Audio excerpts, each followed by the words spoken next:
पुराणों के अनुसार ब्रह्मा जी से अत्रि, अत्रि से चंद्रमा, चंद्रमा से बुध और बुध से इलानंदन पुरुवा का जन्म हुआ। पुरुवा से आयु, आयु से राजा नहुष और नहुष से ययाति उत्पन्न हुए।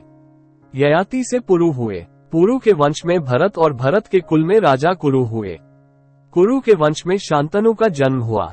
शांतनु से गंगानंदन भीष्म उत्पन्न हुए।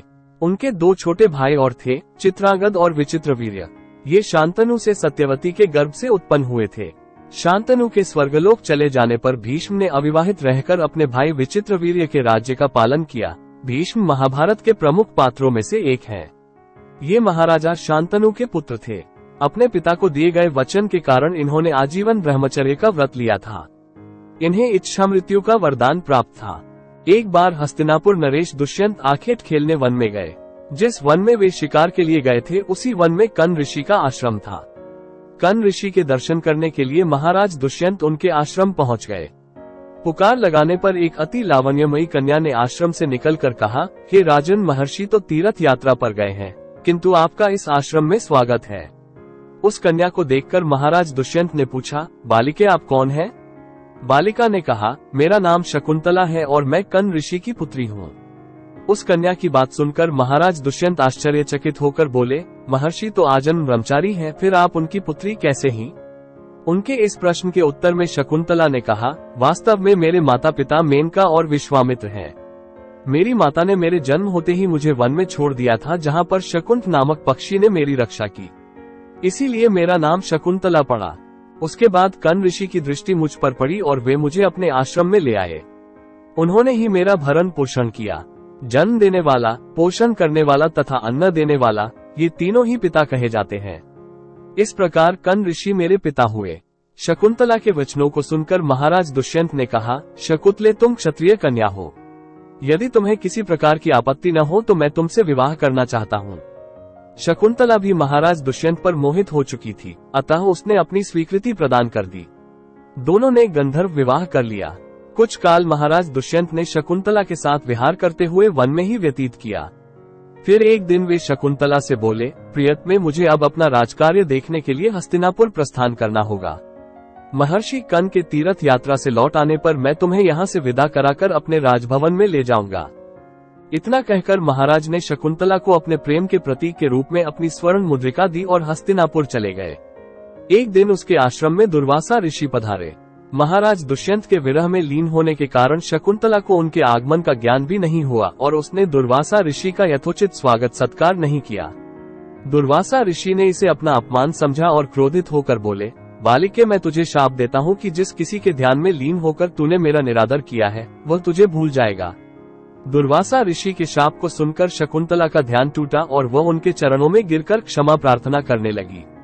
शकुंतला के क्षमा प्रार्थना से द्रवित होकर दुर्वासा ऋषि ने कहा, अच्छा, यदि तेरे पास उसका कोई प्रेम चिन्ह होगा तो उस चिन्ह को देख उसे तेरी स्मृति हो आएगी।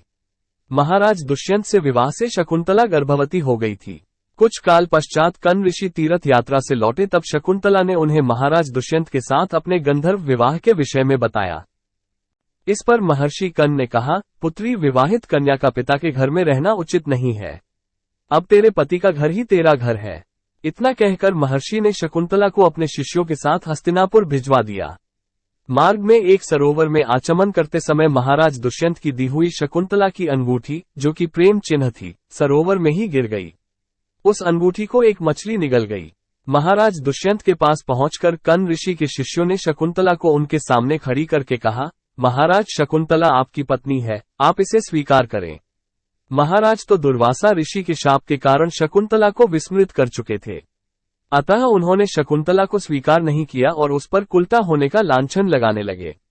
शकुंतला का अपमान होते ही आकाश में जोरों की बिजली कड़क उठी और सबके सामने उसकी माता मेनका उसे उठा ले गई। जिस मछली ने शकुंतला की अंगूठी को निगल लिया था, एक दिन वह एक मछुआरे के जाल में आ फंसी। जब मछुआरे ने उसे काटा तो उसके पेट अंगूठी निकली। मछुआरे ने उस अंगूठी को महाराज दुष्यंत के पास भेंट के रूप में भेज दिया। अंगूठी को देखते ही महाराज को शकुंतला का स्मरण हो आया और वे अपने कृत्य पर पश्चाताप करने लगे। महाराज ने शकुंतला को बहुत ढूंढवाया किंतु उसका पता नहीं चला। कुछ दिनों के बाद देवराज इंद्र के निमंत्रण पाकर देवासुर संग्राम में उनकी सहायता करने के लिए महाराज दुष्यंत इंद्र की नगरी अमरावती गए। संग्राम में विजय प्राप्त करने के पश्चात जब वे आकाश मार्ग से हस्तिनापुर लौट रहे थे तो मार्ग में उन्हें कश्यप ऋषि का आश्रम दृष्टिगत हुआ। उनके दर्शनों के लिए वे वहां रुक गए। आश्रम में एक सुंदर बालक एक भयंकर सिंह के साथ खेल रहा था। मेनका ने शकुंतला को कश्यप ऋषि के पास लाकर छोड़ा था तथा वो बालक शकुंतला का ही पुत्र था। उस बालक को देखकर महाराज के हृदय में प्रेम की भावना उमड़ पड़ी। वे उसे गोद में उठाने के लिए आगे बढ़े तो शकुंतला की सखी चिल्ला उठी, हे भद्र पुरुष, आप इस बालक को न छुएं, अन्यथा उसकी भुजा में बंधा काला डोरा सांप बनकर आपको डस लेगा। ये सुनकर भी दुष्यंत स्वयं को न रोक सके और बालक को अपने गोद में उठा लिया। अब सखी ने आश्चर्य से देखा कि बालक के भुजा में बंधा काला गंडा पृथ्वी पर गिर गया है। सखी को ज्ञात था कि बालक को जब कभी भी उसका पिता अपने गोद में लेगा वो काला डोरा पृथ्वी पर गिर जाएगा। सखी ने प्रसन्न होकर समस्त वृतांत शकुंतला को सुनाया। शकुंतला महाराज दुष्यंत के पास आई। महाराज ने शकुंतला को पहचान लिया। उन्होंने अपने कृत्य के लिए शकुंतला से क्षमा प्रार्थना किया और कश्यप ऋषि की आज्ञा लेकर उसे अपने पुत्र सहित अपने साथ हस्तिनापुर ले आए। महाराज दुष्यंत और शकुंतला के उस पुत्र का नाम भरत था। बाद में वे भरत महान प्रतापी सम्राट बने और उन्हीं के नाम पर हमारे देश का नाम भारतवर्ष हुआ।